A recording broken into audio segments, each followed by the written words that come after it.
Okay, let's dive into this. Picture walking down your local high street. Half the shops are completely empty, right? Maybe charity stores and betting shops have just completely taken over the block. It kind of feels like the vibrant heart of our British towns is, well, broken.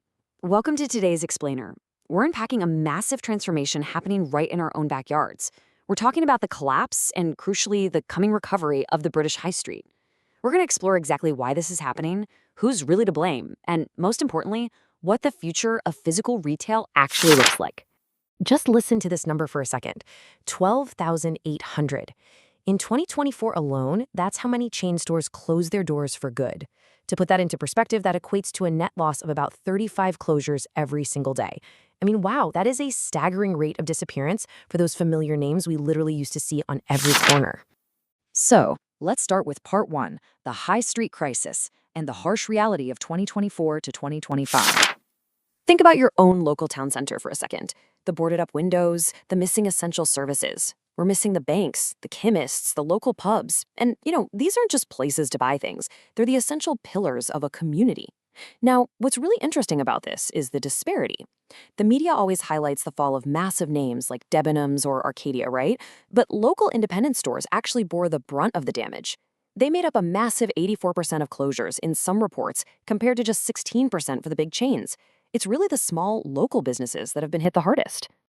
If you've been feeling like town centers are just way emptier these days, well, the data completely backs you up. Footfall is still hovering 15 to 20% below pre-pandemic levels in a lot of spots. And it gets worse. In places like Norwich, we actually saw liquidation rates nearing an unbelievable 46% in central areas. People simply aren't walking through town like they used to. And this drop in traffic creates what we call a systemic doom loop. It essentially happens step by step. First, you get one empty shop. Because there's one less shop, there are fewer reasons to visit, so overall footfall drops. That drop in footfall then triggers even more closures. It's a domino effect. Eventually, the entire area falls into a steep decline. And look, this isn't just about empty real estate. This loop puts tens of thousands of local jobs at severe risk, and honestly, it just destroys community spirit. Which brings us to part two: the root causes. We are looking at a literal perfect storm here. We're essentially dealing with four main economic levers that have fundamentally broken the old model of retail. Those are the online shift, skyrocketing costs, changing habits, and deep structural issues. Grasping these four pillars is absolutely crucial to understanding why the high street failed in the first place and exactly how it might recover. Let's unpack that first one: the online shift. E-commerce giants like Amazon, Temu, and Shein have absolutely dominated physical stores through pure convenience and super aggressive pricing. I mean, think about it. Why fight traffic, pay for parking, and walk through the freezing rain when you can literally just click a button from your sofa and get an item delivered the very next day? And often for a fraction of the cost. That unmatched convenience of e-commerce has fundamentally rewired how we shop. And this brilliantly illustrates how totally uneven the playing field is right now. Physical shops are just getting crushed. They're dealing with high business rates, soaring energy bills, rising minimum wages, and national insurance hikes. Meanwhile, the big online retailers, they're operating out of massive warehouses out of town with significantly lower property taxes relative to their immense volume. These skyrocketing costs have heavily disadvantaged physical shops. It squeezes their margins so tightly that for a lot of retailers, it's literally impossible to turn a profit. Then we have the third pillar: changing consumer habits, which is heavily driven by the cost of living crisis. We're all feeling the squeeze from inflation, right? Everyday people are just buying fewer clothes and gadgets. Instead, they're prioritizing experiences over just, well, stuff. Post-COVID, a lot of consumers never really returned to that traditional weekly high street browse.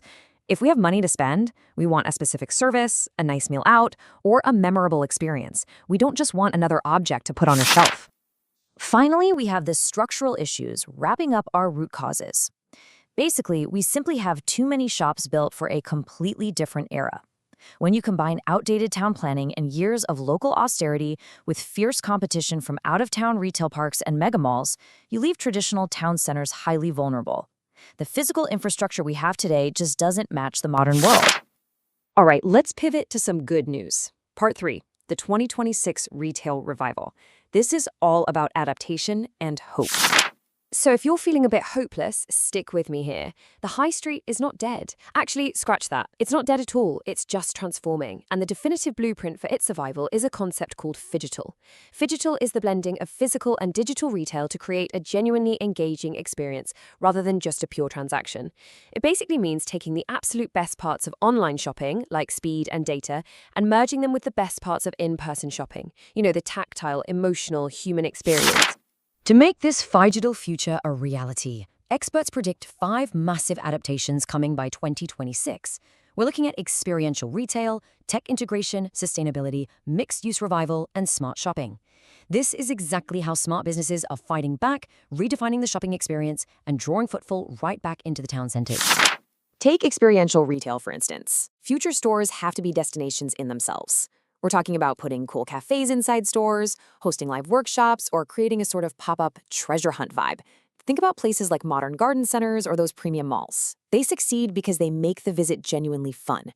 They give you a real reason to leave the house that an app on your phone simply cannot replicate. Then there's tech integration. This is where omni-channel strategies really win out. We're going to see physical shops doubling as incredibly fast same-day delivery hubs, maybe even using robot fulfillment right in the back room.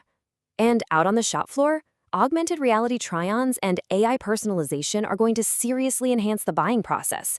You might research a jacket online, but you'll come into the store to actually experience it in this highly immersive, tech-enhanced environment. The third major shift we're seeing is a big push towards sustainability. Modern consumers absolutely demand transparent, ethical sourcing. Soon, we're going to see digital passports for products, so you know exactly where they came from. Plus, the whole circular economy is starting to take over the high street. We'll have dedicated spaces to repair goods, resell them, or even rent items right in the center of town, instead of just throwing them away. Moving on to part 4, your high street's future. And this is really about looking beyond pure retail. Because realistically, saving the high street means moving past just selling stuff. Rather than leaving shops empty and triggering that awful doom loop we talked about earlier, local councils and developers are pushing hard for a mixed-use revival. We're going to see empty shops converted into housing, offices, gyms, healthcare clinics, and co-working spaces. The high street of tomorrow is going to be way more about living, health, and working than just buying products. It's really about bringing daily life back to the center of town. So the crucial point is, we are undergoing a complete paradigm shift. We're moving completely away from the failing old high street, the one that relied on pure transactions and endless identical chain stores with massive long leases. In its place, we are building the 2026 high street. This is going to be a diverse, community-driven space focused on unique local vitality. It embraces the experiential retail, the mixed-use community spaces, and agile pop-up shops. As industry experts point out, there's a crucial truth here. Physical stores stay relevant for emotional connection, trust, and instant gratification that screens can't fully replace. Despite how ridiculously convenient it is to just click a button online, human connection and community trust are fundamental needs for all of us. The physical spaces that cater to those emotional needs are the ones that are going to ensure the ultimate survival of our local towns. So we've covered the massive collapse, the perfect economic storm driving it, and this incredibly fascinating phygital and mixed-use revival that's coming our way. Now, I want you to look around your own community. What does this all mean for you?